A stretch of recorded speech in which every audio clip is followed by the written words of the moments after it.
Hello everyone, welcome to Please Tell Me. The first topic today is TV series. Recently, I have watched this TV series called If There's No Tomorrow. I checked YouTube, there are short video clips but not really translated into English. So you may not watch this 12-episode single season drama series anyway. It is the story about how to turn around the life of a disgraceful and failed midlife crisis man. What I'm more interested in is how the Chinese series changed over years. When I was young, like in the late 90s, there were not a lot of options available. Actually, there were not even a lot of TV channels available, and the TV stations closed operation on Tuesday afternoon, probably for, maintenance purpose. So imagine a Tuesday afternoon in a summer break, how boring it can become. Almost every day, the entertainment starts around 7:45 p.m. Why 7:45 p.m.? Because there is a news program called 新闻联播 that broadcasts from 7 p.m., normally for 30 minutes, as it's doing today. By the way, it is the official news channel news collection, but it's not really mandatory to watch, at least if you are not in prison.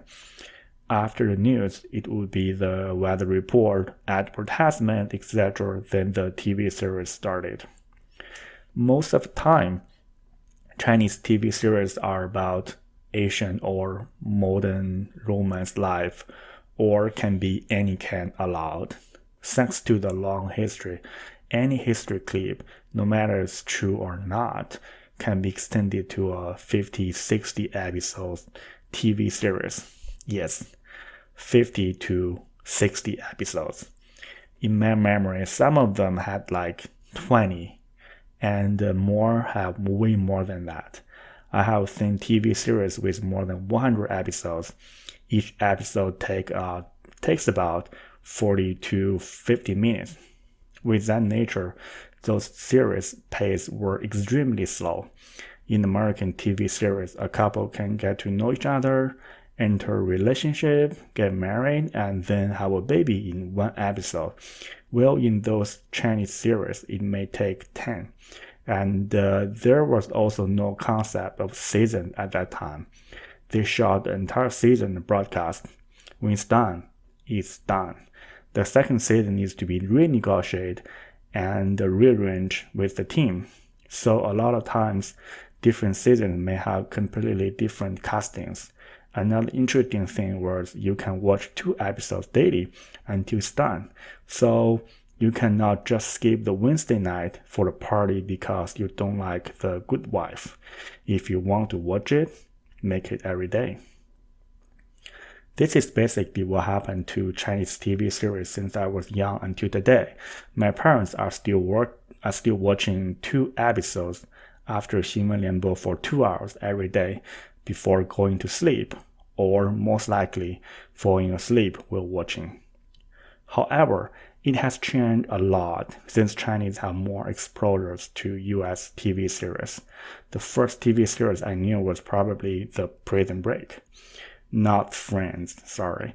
It was fast and short in each season, like condensing 80 episodes into 12, which I have never seen before.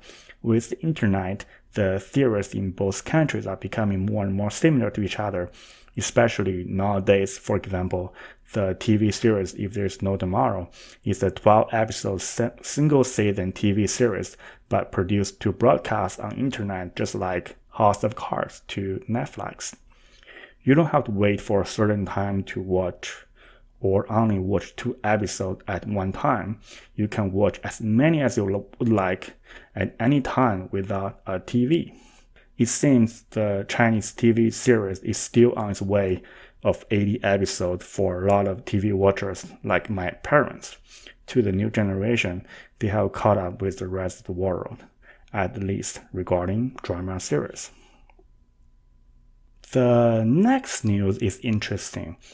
While fighting the coronavirus, the Chinese official news channel keeps sending old messages to encourage people, like what Fox is doing today.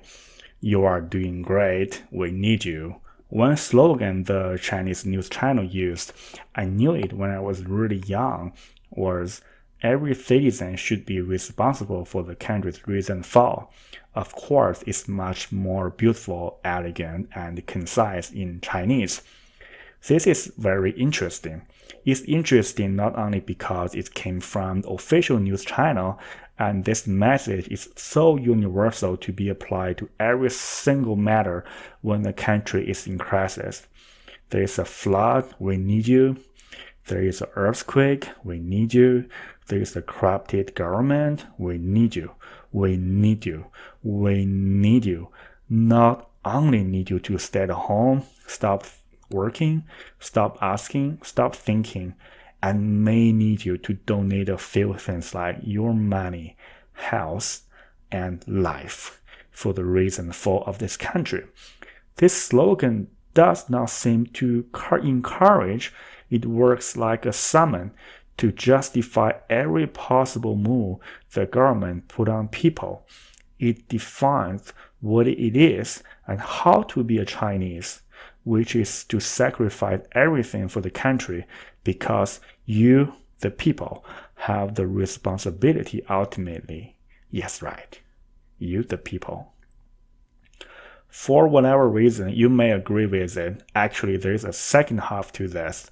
Every citizen should be responsible for the country's rise and fall.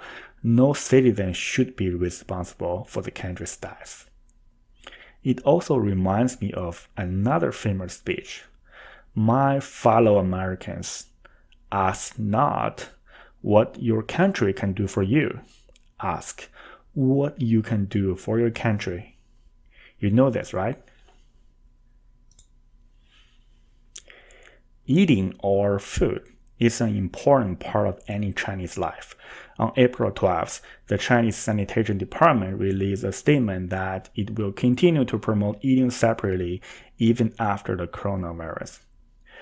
Probably you may notice in a Chinese restaurant, Americans normally eat his or her own dish and Chinese share all dishes together with chopsticks, of course. When I first came to US, I normally order a dish and rice, and then the waiter asked me, "Are you sure?" I said yes. Then I got 2 bowls of rice. The restaurant assumed everyone to eat separately, so every dish comes with the rice as the side.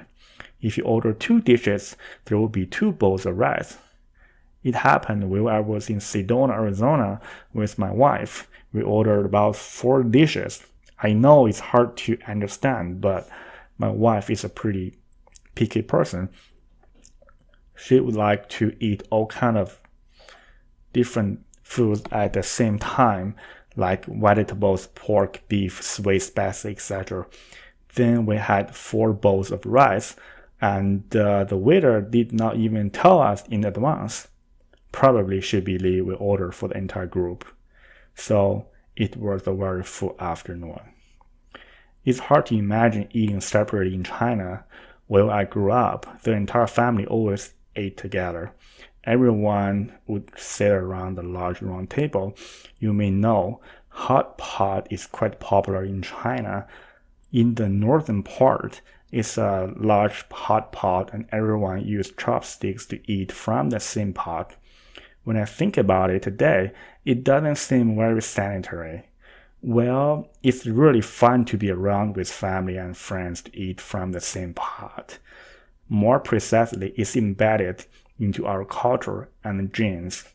I can hardly imagine eating together with my American friends in a Chipotle like, "Hey Taylor, can I try your carnitas and the pinto beans?"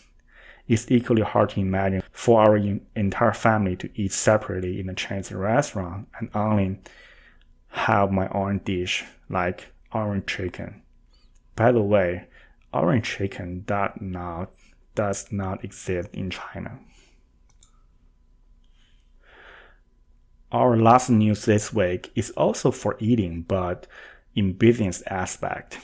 Meituan is the Chinese DoorDash or Uber Eats. or DoorDash and Uber Eats are just American Meituan, as Meituan appeared long before Americans realized it's so convenient to eat outside. Well, different from DoorDash Dasher system, Meituan used people to ride electric scooters for local deliveries. It's quite a logo in China with their yellow shirts. During the coronavirus, more than 90% of restaurants were closed. Both restaurant and Meituan suffered significant loss. It decreased its commission by 5% to help restaurants to recover. However, there are still a number of restaurants complaining that Meituan has charged too much. Meituan, as a platform, charged about 20 to 30% in each order's face value. The profit margin in restaurant is about 50, so it has left about 20 to 30% profit to cover rents, labor, utility, etc. On the other side, Meituan claimed most of its profit was given to the delivery man who ride electric scooters with yellow shirts. For his US cousin, DoorDash charged about 20% commission, Uber Eats charged 15 to 30%.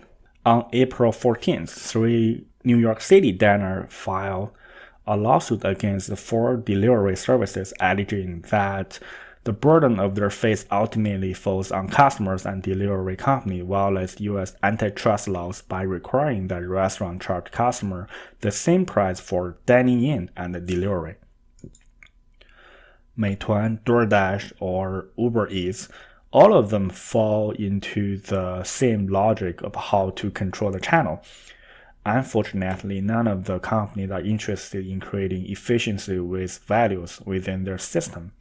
Because of the low efficiency, the channel has to press pressure on everyone along the supply chain to maximize their profit, just like the old saying in China, kill the chicken to get eggs. Thanks for listening. Please tell me this week. We will see you next Tuesday.